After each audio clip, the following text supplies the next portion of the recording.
This is University of Federico, often regarded as UNINA. Look at how everywhere is so historical. Like this university was established in 1224. It is one of the oldest in Europe. I mean, it became 800 years old in 2024.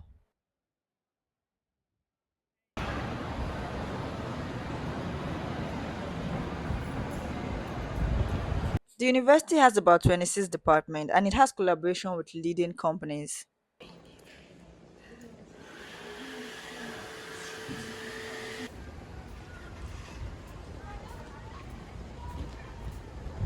I really love the structure of the School of Medicine. Like the exterior shape is cylindrical. It looks so much like Castel Sant'Angelo in Rome. Unlike the other faculty buildings that are quite historical, the interior design of the School of Medicine is so modern and beautiful.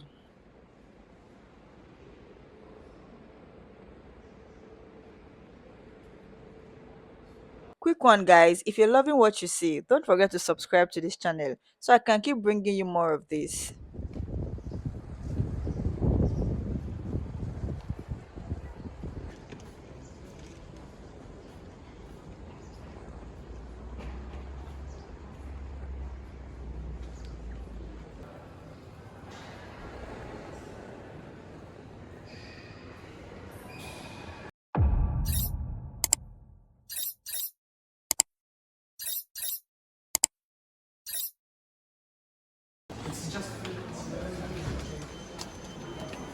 Wow, fancy.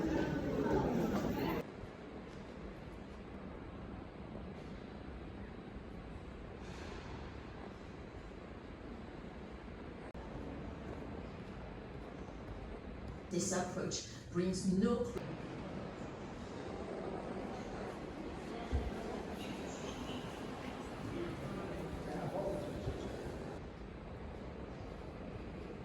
The University of Naples Federico II has over 2,000 agreements with foreign universities, which definitely allows students to access a wide variety of study programs abroad and to also internationalize their education.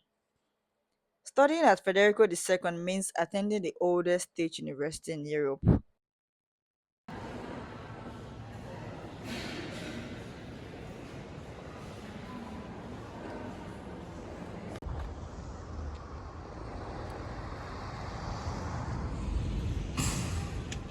Just a reminder for you to subscribe to this channel and turn on notifications so as to know when a new video is published.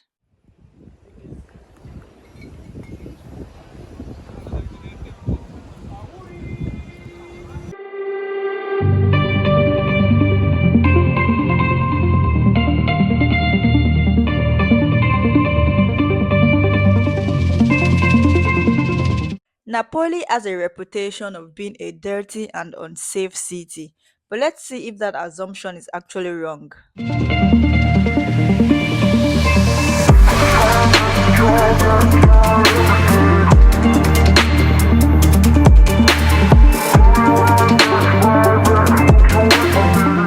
It's the third largest city of Italy, after Rome and Milan.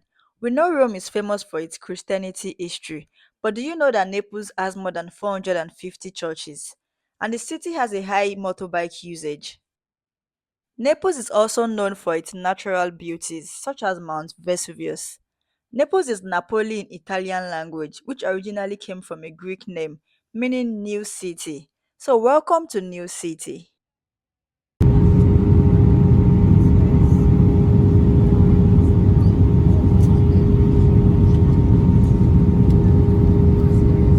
If you are planning on visiting Naples and you haven't made a proper itinerary yet, then make sure you watch this video till the end.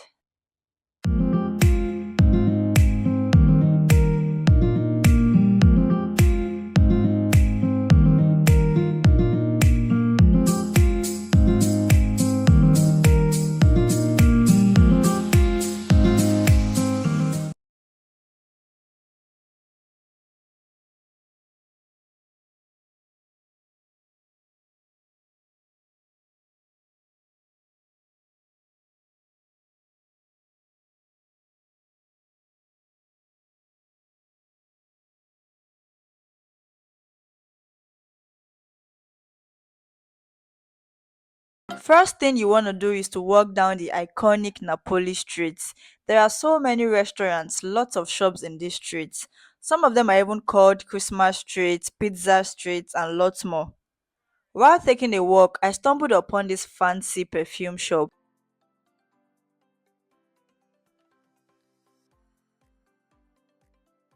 Another way of exploring the city is to join the street food walking tour. I did this and it was amazing. It was a sponsored experience and I really enjoyed it, to be honest. I had authentic Napoleon pizza. In case you don't know, pizza was invented in Napoli. You just have to eat a lot when coming to Italy, specifically Napoli. So I sampled quite a number of street food. I personally liked this sfogliatella and baba.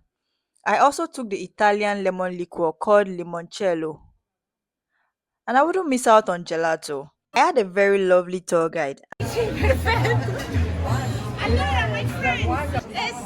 and the highlight of this activity is the fact that you are exploring the city while chewing something in your mouth. Like I was already full even before the activity ended.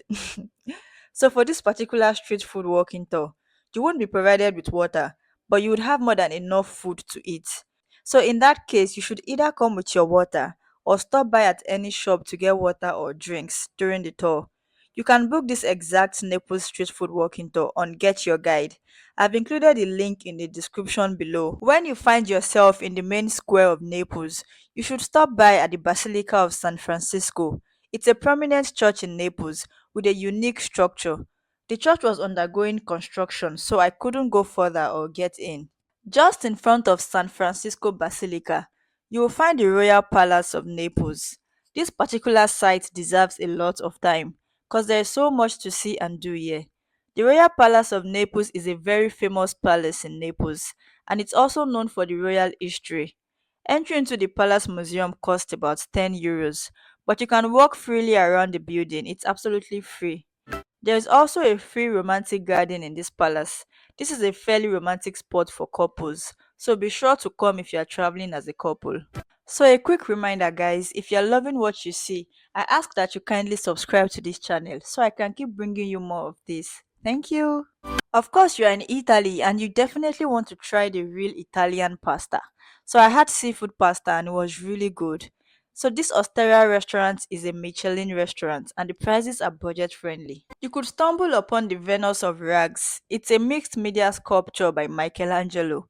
The work consists of a statue of the Roman goddess Venus next to a pile of rags. It's a symbol of resistance, hope, and rebirth. This new Venus of the Rags got installed in March 2024 because the previous version was destroyed last year. The Venus of Rags is pretty close to Nuovo Castle, and this 12th century castle is also in the central Naples. It was a royal seat for kings of Naples. In this complex, there is the Civic Museum, which includes the Palatine Chapel. Entry into this castle costs 6 euros, but if you're a student studying some kind of courses related to arts and history, then you'll get a discount.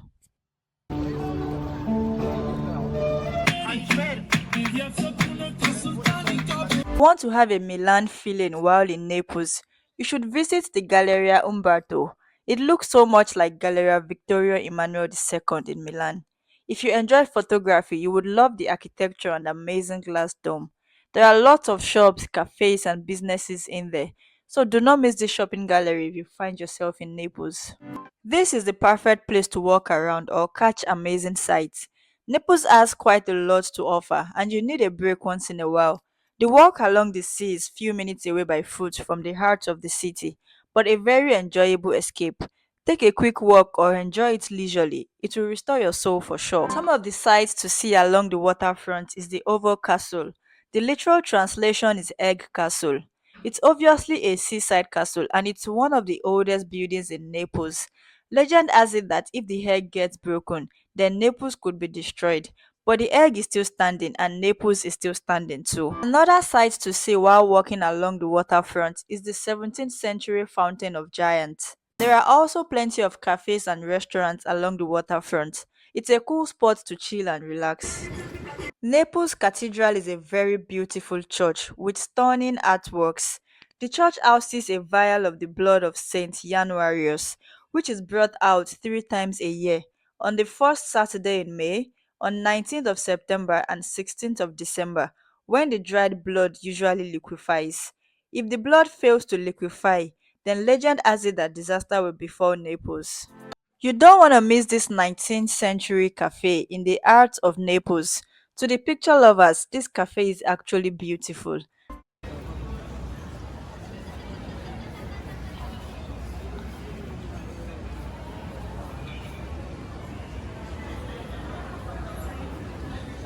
Castel San Elmo is a castle you shouldn't miss. It's located on the highest altitude of all of Naples. From the top, you will get stunning views of the surrounding areas, including the Bay of Naples. And if you time it appropriately, you can get a cute sunset. It was a church before being converted into a castle. The best way to get to this castle is to take the funicular to Upper Naples. This particular part of Naples is actually more reserved than the lower Naples. It seems more peaceful here. An entry into the castle is 2.5 euros, but it's 2 euros for students, so you don't have to break the bank. As you know, being in Italy is all about food. But this time we aren't doing Italian dish. I missed chili already, so I wanted something really spicy. And I found that in an Indian restaurant. They also have meals that aren't spicy. It depends on your choice. So you can give it a trial when in Naples. I strongly recommend. In terms of accommodation, I stayed really close to the city center. It's all ghetto here. I stayed at Sabri House. You can find it on Airbnb. It's a nice apartment with the living room, bathroom, and kitchen downstairs, while the bedroom is upstairs. The host was very welcoming and helpful, but the bathroom is quite small. It could only fit a slim person. Apart from that, it's well located in the city center and it's pretty easy to get around from the accommodation. And it's also affordable. So those are my top things to do in Naples. If you do these things, I'm sure you would have the best time in Naples. Let me know in the comments. Have you been to Naples? Are you planning on visiting Naples? What have you heard about Naples? See you in the next video.